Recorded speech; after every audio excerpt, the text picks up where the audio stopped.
A gente que está acompanhando aí a COP30, hoje eles não estão fazendo aquela live de divulgação das imagens da COP30. Hoje eles não estão divulgando isso, né? Por enquanto não. Tem um segundo dia da cúpula dos líderes e que antecipou a COP30 em Belém, né? O anúncio esperado da participação da Alemanha lá no Fundo de Florestas. Essa eu acho que ainda é a nossa manchete principal. O Brasil espera a adesão da Alemanha ao plano de Lula na cúpula dos líderes. O Fundo para Florestas é a aposta do governo na COP30 para financiar a conservação. E é justamente aí a adesão de outras nações a esse fundo, que é uma das preocupações do presidente Lula. Como é que você, não falei ainda com a Mônica a respeito da COP30, como é que você tem visto, Mônica, essa história da COP30 e que resultado ela deve trazer, né? Como é que você entendeu aí o discurso do presidente Lula? Achou bom, achou ruim, achou fraco? Como é que você analisa? Olha, Fabíola, eu acho que a COP30, em primeiro lugar, ela está tirando das manchetes a crise da segurança, né? Isso daí já é um ganho político do governo. Mas ainda estamos no meio da COP, vamos ver quantos países vão aderir a esse fundo de florestas, né? A Inglaterra frustrou já o governo dizer que não vai entrar, Finlândia também rateou, e agora a grande expectativa de fato está na Alemanha, né?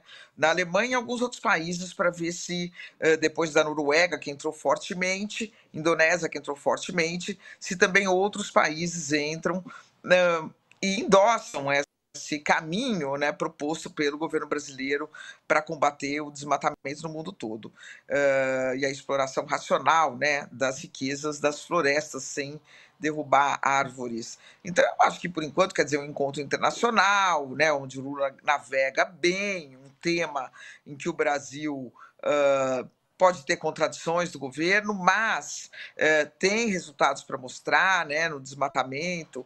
Então, eu acho que, por enquanto, caminhando positivamente, já que é uma pauta mais fácil de lidar do que complexa, grandiosa, importantíssima, mas um pouquinho mais fácil de lidar do que, por exemplo, a crise interna da segurança, né, Fabiola? Vamos lá, o Josias também já escreveu a respeito disso. Josias, esse dinheiro que chega, né? Tem muita gente que manda aqui, tá, mas e como é que é o uso desse dinheiro? Como é que é a fiscalização desse dinheiro? O que representa, né, essa quantidade de dinheiro que chega para proteger as florestas? As pessoas não estão ainda informadas sobre esse fundo. Esse fundo está muito bem construído. Esse fundo de florestas tropicais, muito bem construído. A engenharia financeira do fundo é bastante competente. Não vai ficar a cargo de qualquer um. Seria administrado ali no âmbito do Banco Mundial. E não se trata de doação, seria um investimento de fato. Os países estariam investindo em empreendimentos voltados para regiões onde ainda há florestas tropicais no mundo, e não é só o Brasil, há outros países com florestas ainda em pé, né? E a ideia é engenhosa, e é a grande aposta do Lula para essa COP30. E foi um sucesso de público, cerca de 50 países esboçaram a intenção de participar desse fundo, mas o sucesso foi muito menor na bilheteria.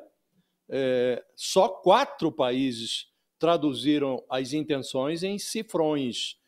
O Lula vendeu esse peixe aí no almoço ontem com os chefes de Estado que vieram a Belém e o resultado até agora foi menor do que se esperava. A Noruega prometeu ali um aporte grande, 3 bilhões de dólares, só que a coisa vai ser feita em 10 anos, sob certas condições, e aí vem na sequência, França botou a mão no bolso, a Holanda, Portugal, uma cifra michuruca, e esses países se juntaram, o Brasil e a Indonésia, que já tinham se comprometido a colocar cada um bilhão nesse fundo, e chegou-se ali a um total parcial de 5,6 bilhões de dólares. Não é pouco dinheiro, mas é muito menos do que os 25 bilhões de dólares que inicialmente tinha sido estipulado ali como uma meta pelo governo brasileiro.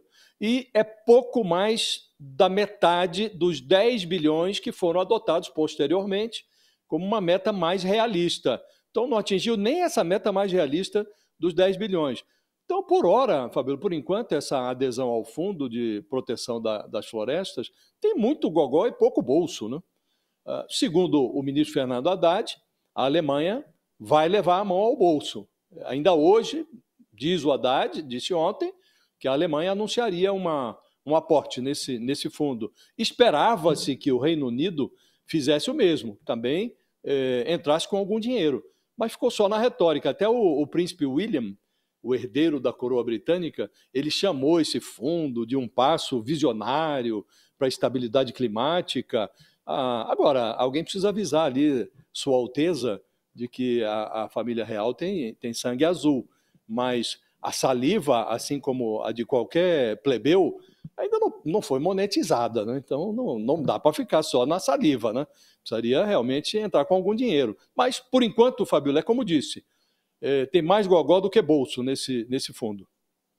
Realeza só aqui no nosso All News, que é a nossa rainha que está por aqui hoje, Mônica Bergamo. Só mais um lancezinho, esse lance aí do governador da Bahia com o Macron está viralizando nas redes sociais. Ontem o governador Jerônimo Rodrigues, ele interrompeu o discurso do presidente francês na abertura de um festival no Museu de Arte Moderna em Salvador. E aí ele falou, poxa, cadê a tradução simultânea? Vamos assistir aí um trechinho. Monsieur le maire, messieurs les ambassadeurs, madame la ministre. Deixa eu quebrar o protocolo. Se nós não tivermos tradução, mesmo que simultâneo, nós não vamos entender a mensagem do presidente Macron. Eu não sei se nós temos tradutores, mas é preciso que haja tradução da mensagem. C'est bon, il y a une traduction? Todos têm fone? Não. Sinon, ça sera moins bien. C'est o choix. Mas tá certo ele aí, ou não, Mônica? Tá certo. Tá certo. O Macron deve estar rindo muito, né? O Macron foi parar no meio da Bahia, já tem um vídeo dele também, da Margareth Menezes e Daniela Mercury cantando para ele. Imagina um show particular, né, das duas divas, né, do Carnaval da Bahia.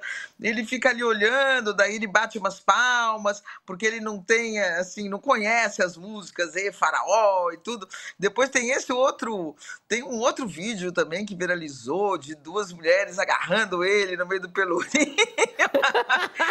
tá divertida essa viagem do Macron lá por Salvador, né? Realmente ele foi para um dos lugares mais calorosos, né, do Brasil, mais brasileiro, vamos dizer assim, quando a gente fala dessa alma calorosa, receptiva e carinhosa, né, do Brasil. Então ele tem deixado vídeos aí memoráveis, dá para fazer um videozinho só de melhores momentos.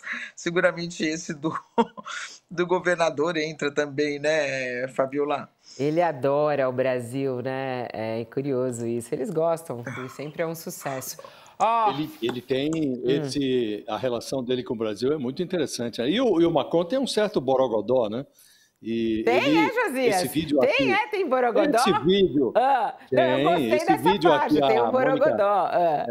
Tem borogodó. Esse vídeo aqui a Mônica fez referência, é muito interessante, porque estão ali a Margareth Menezes e a Daniela Mercury, estavam num jantar e elas cantando a capela, e a certa altura elas fazem ali passos característicos daquela ginga baiana, né? E o Macron encantadíssimo, não está entendendo chongas da cantoria, mas ele acompanha o ritmo, ele aplaude, ele estava animado, né? E já houve uma passagem dele pela Amazônia, ao lado do Lula, em viagem anterior, que também viralizou. Os dois trocaram ali mensagens carinhosas nas redes sociais. Então ele tem uma relação diferenciada com o Lula, gosta do Brasil, isso já ficou bastante claro, né?